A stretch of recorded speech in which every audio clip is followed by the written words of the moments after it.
প্রিয় দেশবাসী, আসসালামু আলাইকুম। গণহত্যাকারী হাসিনার পলায়নের মধ্যে দিয়ে 15 বছরের ফ্যাসিবাদী শাসনের অবসানের পথ উন্মুক্ত হয়েছে। তাই দেশে জবাবদিহিমূলক গণতন্ত্র প্রতিষ্ঠার এখনই শ্রেষ্ঠ সময়। লাঞ্ছিত, বঞ্চিত, অধিকারহারা মানুষ একটি স্বাধীন, নিরাপদ এবং মর্যাদাকর জীবনের প্রত্যাশায় উন্মুখ হয়ে রয়েছেন। জনপ্রত্যাশা পূরণের জন্য একটি নিরাপদ এবং মানবিক বাংলাদেশ গড়ার এখনই শ্রেষ্ঠ সময়। ফ্যাসিবাদী শাসনের অবসান ঘটিয়ে দেশের গণতন্ত্র, মানবাধিকার, ভোটের অধিকার প্রতিষ্ঠার জন্য গত 15 বছর ধরে গণতান্ত্রিকামী মানুষ আন্দোলন সংগ্রাম অব্যাহত রেখেছিলেন। আন্দোলন করার সময়, আন্দোলনরত অবস্থায় এই সময় অসংখ্য মানুষ গুম হয়েছেন, অসংখ্য মানুষ হয়েছেন খুন, অপহৃত হয়েছেন বহু মানুষ, অনেকে চিরতরে হয়েছেন পঙ্গু। আন্দোলন সংগ্রামের ধারাবাহিকতায় শেষ পর্যন্ত ছাত্র জনতার ঐতিহাসিক গণ অভ্যুত্থানে গণহত্যাকারী হাসিনা দেশ ছেড়ে পালিয়ে যেতে বাধ্য হয়েছে। প্রিয় দেশবাসী, ঐতিহাসিক গণ অভ্যুত্থানের সাফল্য ও উদ্দেশ্য নস্যাৎ করে দিতে সুপরিকল্পিতভাবে চলছে ষড়যন্ত্র, এবং এই ষড়যন্ত্রের অংশ হিসাবেই একটি ধর্মীয় জনগোষ্ঠীর উপরে পরিকল্পিত হামলার ছক কষে দেশে একটি অস্থিতিশীলতার সৃষ্টির অপচেষ্টা চালানো হয়েছিল। তবে হাসিনা পতন আন্দোলনের পক্ষের শক্তি এবং অন্তর্বর্তী সরকারের সময়োচিত পদক্ষেপের কারণে বিতাড়িত অপশক্তির পরিস্থিতির অবনতি ঘটাতে ব্যর্থ হয়েছে। কিন্তু তারপরেও তাদের ষড়যন্ত্র থেমে নেই। কিন্তু গণ অভ্যুত্থানে চেতনা ও লক্ষ্য সুসংহত করতে হলে বিতাড়িত গণবিরোধী শক্তিকে আইনের মুখোমুখি করার পাশাপাশি জনগণের রাজনৈতিক এবং অর্থনৈতিক ক্ষমতায়ন অত্যন্ত জরুরি। জনগণের রাজনৈতিক ক্ষমতায়নের প্রধান হাতিয়ার হচ্ছে প্রতিটি নাগরিকের ভোট প্রয়োগের অধিকারকে নিশ্চিত করা যে কোনো মূল্যে। প্রিয় দেশবাসী, ক্ষমতার পরিবর্তন মানেই আমার কাছে শুধু রাষ্ট্র ক্ষমতার হাতবোতল নয়। ক্ষমতার পরিবর্তন মানে রাষ্ট্র এবং রাজনীতির গুণগত পরিবর্তন। জনগণের রাজনৈতিক এবং অর্থনৈতিক ক্ষমতায়ন নিশ্চিত করা না গেলে রাষ্ট্র এবং রাজনীতির কাঙ্ক্ষিত গুণগত পরিবর্তন সম্ভব নয়। কাঙ্ক্ষিত রাষ্ট্র সংস্কারে জনগণের আকাঙ্ক্ষা নিশ্চিত করতে হলে অবশ্যই গণতান্ত্রিক বিধি ব্যবস্থাকে টেকসই করতে হলে জনগণের ভোটে জনগণের কাছে জবাবদিহিমূলক সরকার প্রতিষ্ঠা করতেই হবে। বাংলাদেশের পক্ষে শক্তির কাছে, গণতান্ত্রিক শক্তির কাছে আমার বিনীত আহ্বান, আপনারা পরাজিত অপশক্তির পাতা ফাঁদে পা দেবেন না। ছাত্র জনতার গণ অভ্যুত্থানকে চূড়ান্ত সফলতায় নিতে হলে কেউ দখলদারিত্বে লিপ্ত হবেন না, দখলদারিত্বে সহায়তা করবেন না, কেউ দয়া করে দুর্বলের উপর আঘাত হানবেন না, কেউ দয়া করে নিজেদের হাতে আইন তুলে নিবেন না। প্রতিশোধ, প্রতিহিংসা নয়। আসুন কার্যকর রাষ্ট্র সংস্কার নিশ্চিত করতে তারুণ্যের কাঙ্ক্ষিত একটি বৈষম্যহীন গণতান্ত্রিক রাষ্ট্র নির্মাণ করতে আমরা প্রত্যেকেই যিনি যার অবস্থান থেকে আরও দায়িত্বশীলতার পরিচয় দেই। প্রিয় দেশবাসী, ভাই ও বোনেরা, ছাত্র জনতার গণ অভ্যুত্থানে বিশ্ববিদ্যালয়ের ছাত্র শহীদ আবু সাইদ, মাহফুজুর রহমান মুগ্ধ, কলেজ ছাত্র ওয়াসিম আকরাম, মাদ্রাসা ছাত্র আব্দুল্লাহ আল মামুন, স্কুল ছাত্র রিফাত হোসেন, 60 বছর বয়সী একজন মা মায়া ইসলাম, 6 বছর বয়সী শিশু রিয়া গোপ, কিশোরী ছাত্রী নাইমা সুলতানা, কুমিল্লার আইনজীবী আবুল কালাম, চুয়াডাঙ্গার রাজমিস্ত্রি উজ্জ্বল হোসেন, নোয়াখালীর দোকান কর্মচারী আসিফ, বরগুনার ওষুধ কোম্পানির সেলসম্যান আল আমিনের মতন বিভিন্ন শ্রেণী পেশার হাজারো মানুষ শহীদ হয়েছেন। অসংখ্য মানুষ দেশের বিভিন্ন হাসপাতালে চিকিৎসাধীন রয়েছেন। পাবনার গাড়ি চালক আরাফাত হোসেন, মিরপুরে গুলিবিদ্ধ 22 বছর বয়সী মুস্তাকিম, দোকান কর্মচারী আতিকুল, অষ্টম শ্রেণীর শিক্ষার্থী তামিমের মতন অনেকের, বহু মানুষের হাত কিংবা পা কেটে ফেলতে হয়েছে। শত শত মানুষ দৃষ্টিশক্তি হারিয়ে ফেলেছেন, অন্ধ হয়ে গিয়েছেন চিরতরে, পঙ্গু হয়েছেন শত শত মানুষ চিরতরে।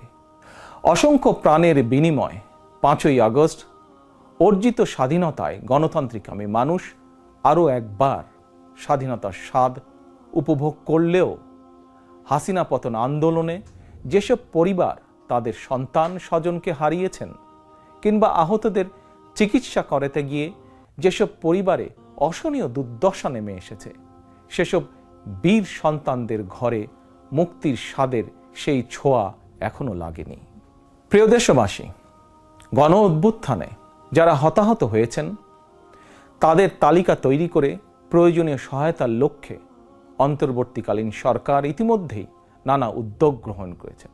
এটি অবশ্যই একটি ইতিবাচক পদক্ষেপ। তবে গণ অভ্যুত্থানে যারা হতাহত হয়েছেন তাদের পরিবারের সদস্যদেরকে রাষ্ট্রীয় আয়োজনে সম্বর্ধনা দেওয়া হলে, রাষ্ট্রীয়ভাবে সম্মান জানালে কিছু সময়ের জন্য হলেও হতাহতদের পরিবারগুলো হয়তো একটু মানসিক সান্ত্বনা পাবেন। এ ধরনের উদ্যোগ গণ অভ্যুত্থানে চেতনাকে আরও শানিত করবে বলে আমার বিশ্বাস। একই সঙ্গে প্রতি বছর 5ই আগস্টকে রাষ্ট্রীয় উদ্যোগে জাতীয় জীবনে একটি বিশেষ দিবস হিসাবে পালন করার বিষয়টিও বিবেচনা করা দরকার বলে সমাজের বিভিন্ন শ্রেণী পেশার মানুষ বিশ্বাস করেন। আমি এ প্রসঙ্গে আরও একটি বিষয় সরকারের দৃষ্টি আকর্ষণ করতে চাই। 2018 সালেও সারা দেশে কোটা সংস্কার আন্দোলন হয়েছিল। সেই সময়েও আন্দোলনকারীরা রাষ্ট্রীয় প্রতারণার শিকার হয়েছিলেন। গণহত্যাকারী হাসিনা আন্দোলনকারীদেরকে সেই সময়েও নির্মমভাবে দমন করতে চেয়েছিল, দমন করেছিল। এমনকি খুনি হাসিনা সেই সময়ে আহতদেরকে চিকিৎসার সুযোগ পর্যন্ত দেয়নি। সুতরাং দেরিতে হলেও 2018 সালের হতাহত কোটা সংস্কার আন্দোলনকারীদের বর্তমানে রাষ্ট্র কিভাবে সহায়তা করতে পারে সেটিও বিবেচনায় নেওয়া দরকার বলে আমি মনে করি। আমি বিশ্বাস করি তারুণ্যের শক্তি, তারুণ্যের আকাঙ্ক্ষাকে উপেক্ষা করে কখনোই একটি রাষ্ট্র ও সরকার অভীষ্ট লক্ষ্যে পৌঁছতে পারে না। প্রিয় দেশবাসী, এবার আমি বিশেষ করে প্রিন্ট এবং ইলেকট্রনিক মিডিয়ার সংশ্লিষ্টদের দৃষ্টি আকর্ষণ করে দুটি কথা বলতে চাই। গণহত্যাকারী হাসিনা সারা দেশের সংবাদপত্রের স্বাধীনতা কেড়ে নিয়েছিল। সংবাদপত্রের স্বাধীনতা হরণকারী হাসিনা পালিয়েছে জনগণের অভ্যুত্থানে। জনগণের প্রত্যাশা, আপনারা আপনাদের যার যার সংবাদপত্রে নির্ভয়ে এই শব্দটি লিখবেন, হাসিনা পালিয়েছে। হাসিনা পালিয়েছে শব্দটির পরিবর্তে কোনো গণমাধ্যম যদি ভিন্ন শব্দ প্রয়োগের অপকৌশল নেন, সেটি জনগণের কাছে আপনাদের বিবেকের স্বাধীনতাকেই প্রশ্নবিদ্ধ করবে। আপনাদের প্রতি আমার বিনীত আহ্বান, গত 15 বছরে যেই সকল পরিবারের মানুষগুলো গুম, খুন, অপহরণের শিকার হয়েছেন, ছাত্র জনতার বিপ্লবে হাজারো মানুষ যারা শহীদ হয়েছেন, আহত হয়েছেন, তাদের এবং তাদের পরিবারের দুঃখ দুর্দশার কথাগুলো আপনারা আপনাদের সংবাদ মাধ্যমে তুলে ধরবেন। সাগররুনি হত্যা মামলার তদন্ত এক যুগেও কেন শেষ হলো না, সেই প্রশ্ন আপনারা আপনাদের মাধ্যমে তুলে ধরবেন। জনগণ আপনাদের কাছ থেকে আয়নাঘর নিয়ে অনুসন্ধানী রিপোর্ট দেখতে চায়। হাসিনা দেশটাকে লুটেরার রাষ্ট্রে পরিণত করেছিল। জনগণ দুর্নীতির সেই সব চিত্র প্রতিদিন আপনাদের সংবাদপত্রে, গণমাধ্যমগুলোতে দেখতে চায়। গণহত্যাকারী খনি হাসিনা প্রতিবার কিভাবে জনগণের ভোটকে ডাকাতি করে নিয়ে গিয়েছিল, গণমাধ্যমে প্রতিদিন সেই সব চিত্র তুলে ধরে বিশেষ অনুষ্ঠান প্রচারের আহ্বান জানাই আপনাদেরকে। গণমাধ্যমে হাসিনার অপকর্ম ফ্রেমবন্দি থাকলে ভবিষ্যতে আর কেউ হাসিনার মতন ভোট ডাকাতি, গণহত্যায় লিপ্ত হতে সাহস করবে না, যা বাংলাদেশের ভবিষ্যৎ গণতন্ত্রের ভিতকে মজবুত করবে এবং ক্ষমতাসীনদেরকে স্বৈরাচারী আচরণ থেকে বিরত থাকতেও বাধ্য করবে। এবার আমি সারা দেশে বিএনপি এবং এর অঙ্গ ও সহযোগী সংগঠনের সর্বস্তরের নেতা, কর্মী, সমর্থক, শুভাকাঙ্ক্ষীদের প্রতি আহ্বান জানিয়ে বলতে চাই, রাষ্ট্র সংস্কারের পথ ধরে অন্তর্বর্তীকালীন সরকার যথাসময়ে জাতীয় নির্বাচনের তারিখ ঘোষণা করবে। সেই নির্বাচনে জনগণের রায় পেতে জনগণের মন জয় করুন। জনগণের বিশ্বাস, আস্থা এবং ভালোবাসা অর্জন করুন। জনগণের সুখে দুঃখে জনগণের সঙ্গে থাকুন, পাশে থাকুন, জনগণকে সঙ্গে রাখুন।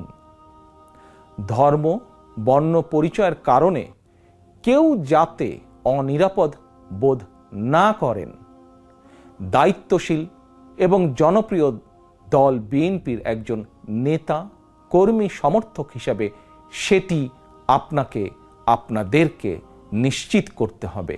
সেটিকে নিশ্চিত করুন আপনারা।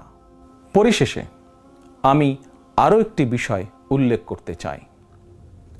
গণহত্যাকারী হাসিনা পতনের আন্দোলনে দেশে ছাত্র জনতার পাশাপাশি প্রবাসী বাংলাদেশিরাও বিশেষ অবদান রেখেছেন।